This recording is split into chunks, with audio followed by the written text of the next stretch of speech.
लिखा गया था और मथुरा के एक इंटर कॉलेज के शिक्षक ने उसका हिंदी में अनुवाद किया और कहते हैं कि अभी जो है पार्थसारथी सिंह शर्मा साहब हमारे सचिव रहे हैं, बड़े सीनियर IAS हैं भारत सरकार से, जो वापस आए हैं। उनकी किताब एक है लव इन लखनऊ मेमोरीज पर, बहुत अच्छी किताब है, बड़ी चर्चित किताब है, अंग्रेजी में लिखी गई है। उसका हिंदी ट्रांसलेशन मैंने मंगाया है, अभी मैं पढ़ रहा हूँ। इतना घटिया ट्रांसलेशन है कि पढ़ने का मन नहीं होता, 8-10 मिनट पढ़ने वाले विषय। लेकिन मृत्युंजय पढ़ते समय ये लगता है कि ये मराठी में भी इतना अच्छा नहीं लिखा गया होगा जितना बढ़िया ट्रांसलेशन हमारे इंटर कॉलेज के अध्यापक। ये प्रतिभा, ये बताना चाह रहे थे। ये जो कॉन्सेप्ट, इस पर यह ड्राफ्ट आने के पहले त्रिपाठी जी से बड़ी विस्तार से चर्चा हुई कि क्या यह चीज आनी चाहिए नेशनल एजुकेशन पॉलिसी के ड्राफ्ट में, और ये आई। और ये गर्व का विषय है कि हम अब ये बाध्यता होगी सो काल गवर्नमेंट स्कूलों की, आप मातृभाषा में शिक्षा दीजिए, जबरदस्ती अंग्रेजी मत पढ़ाइए। मातृभाषा का आशय है हिंदी पढ़ती हिंदी पढ़ाइए, जहाँ तमिल समझ रहा बच्चा तमिल पढ़ाइए, जहाँ तेलुगु बाद में आप उसको अंग्रेजी पढ़ाइए, तो उसकी नींव मजबूत होगी और उसकी व्यक्तित्व पूरी तरह से विकास हो सके। उन्होंने ये कहा है कि साथ ही इस नीति में मातृभाषा को कक्षा 8 और आगे की शिक्षा के लिए प्राथमिकता देने का सुझाव। इसके बाद पैरेंटिंग अनिवार्यता नहीं रहेगी, लेकिन 5 तक अनिवार्यता। स्कूली और उच्च शिक्षा में छात्रों के लिए संस्कृत और अन्य प्राचीनतम भारतीय भाषाओं का विकल्प होगा, परंतु किसी भी छात्र पर भाषा के चुनाव की कोई बाध्यता नहीं होगी, ऐसा कहा गया है। ये गाइडलाइन है। शारीरिक शिक्षा के लिए बड़ा जोर दिया गया है। विद्यालय में सभी स्तरों पर छात्रों को बागवानी, नियमित रूप से खेल, योग, नृत्य, मार्शल आर्ट को स्थानीय उपलब्धता के अनुसार प्रदान करने की कोशिश की जाएगी, ताकि बच्चे शारीरिक गतिविधियों, व्यायाम वगैरह में भाग ले सके। इस पर हमारे विभाग ने काम करना शुरू कर दिया है। योग शिक्षकों के बारे में कसरत की जा रही है कि कितने योग शिक्षक कैसे रखे जा सकते हैं, उसका एक मॉड्यूल बन रहा है। खेल कूद को प्रायोरिटी देने के लिए उसके बारे में भी एक अलग खेल संस्कृति विकसित करने के लिए काम चल रहा है। पाठ्यक्रम और मूल्यांकन संबंधी सुधार, ये जो जिस कमेटी का मैं हेड हूँ उसके लिए यही काम है, पाठ्यक्रम और मूल्यांकन संबंधी सुधार।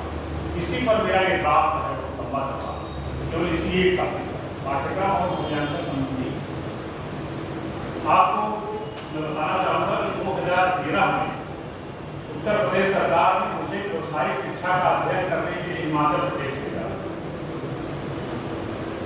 तो हिमाचल प्रदेश में मैंने शिमला, मंडी, हमीरपुर और सिरमौर 4 जिलों का जाकर के वहाँ अध्ययन किया था कैसे चल रही है। आपको आश्चर्य होगा कि सोलन जो जिला है हिमाचल प्रदेश का, जहाँ पर मैक्सिमम फार्मास्यूटिकल्स कंपनियाँ होंगी, आप देखते होंगे दवाओं पर अक्सर लिखा रहता है सोलन डिस्ट्रिक्ट सोलन। तो सोलन जिला हिमाचल प्रदेश का है।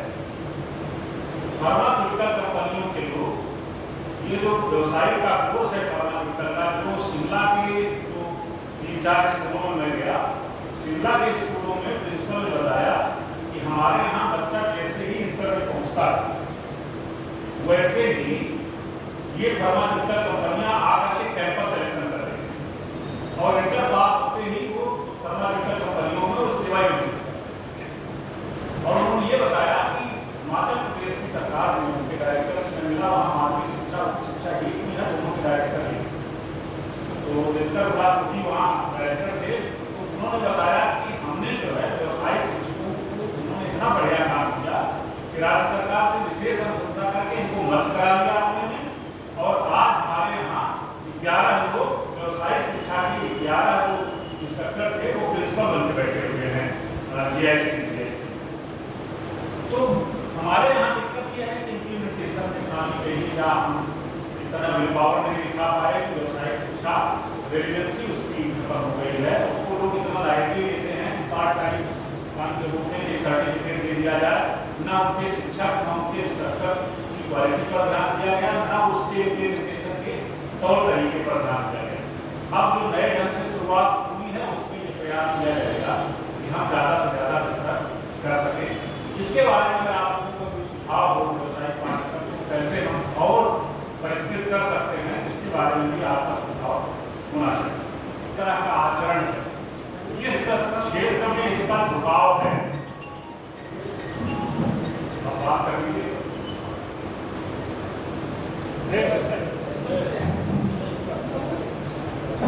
हम लोग यह सीखते हैं कि जैसे कहीं किसी मीटिंग में बैठे हैं, बात वो करते हैं, लेकिन इतना धीरे बात करते हैं कि और लोग न सुन पाए। अगर और लोग सुन रहे हैं इसका मतलब है कि आप जो है भूल गए हम प्रोफेसर साहब बोल रहे हैं, तभी आपने जो है तेज आवाज निकाली, सबका ध्यान पर दूसरा चला गया। तो 360 मार्कशीट में ये सारी चीजें आएंगी कि आपका व्यक्तित्व कैसा है, किस सब्जेक्ट में आपका झुकाव है, आपको किस फील्ड में भेजा जाए तो आप बेहतर कर सकेंगे। इस तरह की मार्कशीट बनाने का ये यहाँ भी लाभ बनारस में भी, बनारस के लोगों के सहयोग से तैयार किया गया मार्कशीट का प्रारूप जो वहाँ पर भेजा गया है और उस पर काम चल रहा है। बोर्ड का ये कहना है कि हमने फाइनल कर दिया है, जब भी उसको शासन की मंजूरी मिल जाती है वही मार्कशीट यूज होगी। एक आर्टिफिशियल इंटेलिजेंस की बात है, ये बहुत बड़ी चीज है। एक सॉफ्टवेयर होता है, उस सॉफ्टवेयर में बच्चे को कह दिया जाता है कि आप इसको जैसे 40 क्वेश्चन दे दिए,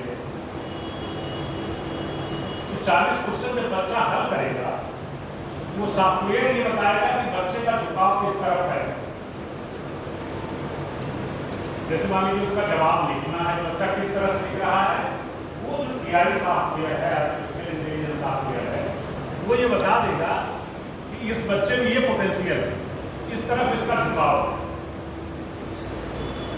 ये बहुत बड़ी चीज है। कोई ये आर्टिफिशियल इंटेलिजेंस कोई नई चीज नहीं है, पहले यही आर्टिफिशियल इंटेलिजेंस का काम आप करते थे, अब जो सॉफ्टवेयर करने लगा है। आपको एक घटना मैं बताता हूँ, बरेली में मैं डायरेक्टर था, बदायूं एक उठानी तहसील में गया, तो वहाँ महात्मा गांधी इंटर कॉलेज उठानी है, एडेड कॉलेज। वहाँ बताया प्रिंसिपल साहब ने कि हमारे यहाँ एक छात्र था, प्रिंसिपल साहब फिजिक्स के लेक्चरर, कहे उसमें एक्स्ट्राऑर्डिनरी पोटेंशियल दिखता था। किसी चीज का जवाब, उसके क्वेश्चन इतने यूनिक होते थे कि हमने महसूस किया ये तो बिल्कुल लीक से हटके है। तो फिजिक्स के लेक्चरर ने क्या किया कि क्लास के अलावा उस बच्चे को उसी कार्य में उनके पास खाली किया जाता था, अपने पास बैठा करके उसकी समस्याओं का समाधान करके जो उसको प्रेरित करते थे, उस पर उन्होंने इतनी मेहनत की, बच्चा इंटर पास हुआ और ग्रेजुएशन के बाद उस बच्चे ने भारत की सर्वोच्च परीक्षा को टॉप किया। सिविल सेवा परीक्षा IAS को उन्होंने टॉप किया, उस आपके एडेड इंटर कॉलेज के बच्चे ने। और सौरभ बाबू नाम है, आपने सुना होगा, फतेहपुर में नियम थे, इस समय फूड कमिश्नर हैं प्रदेश। और फिजिक्स की इतनी जानकारी थी कि अभी 2 साल पहले वापस आए हैं। इसके पहले भाभा एटॉमिक रिसर्च सेंटर के डायरेक्टर रहे वो कई वर्ष। तो आर्टिफिशियल इंटेलिजेंस का काम किसने किया? टीचर ने किया ना। हम राष्ट्रीय शिक्षा नीति में आज लेकर के आए हैं, हमारा एक सॉफ्टवेयर होगा, वो आर्टिफिशियल इंटेलिजेंस का काम करेगा, वो जो है बच्चे की प्रतिभा को तराशेगा। ये राष्ट्रीय शिक्षा नीति की आवश्यकता भी इसीलिए महसूस की गई कि ये ग्लोबल रिवॉल्यूशन, आर्थिक मायने बदल रहे हैं, संचार क्रांति है, तमाम चीजें, पढ़ाई के पेडागॉजी के तरीके बदल रहे हैं। तो इसमें जो है जरूरत महसूस की गई कि दुनिया के साथ कदम ताल करते हुए क्यों ना हम अपनी शिक्षा नीति को परिवर्तित कर लें। उसी का, इससे टीचर की रेलेवेंसी नहीं खत्म होगी कि AI आ जाएगा, आर्टिफिशियल इंटेलिजेंस आ जाएगा तो टीचर का महत्व कम हो जाएगा, ऐसा नहीं। तब भी उस बच्चे के व्यक्तित्व को तराशने की जिम्मेदारी टीचर की ही हो।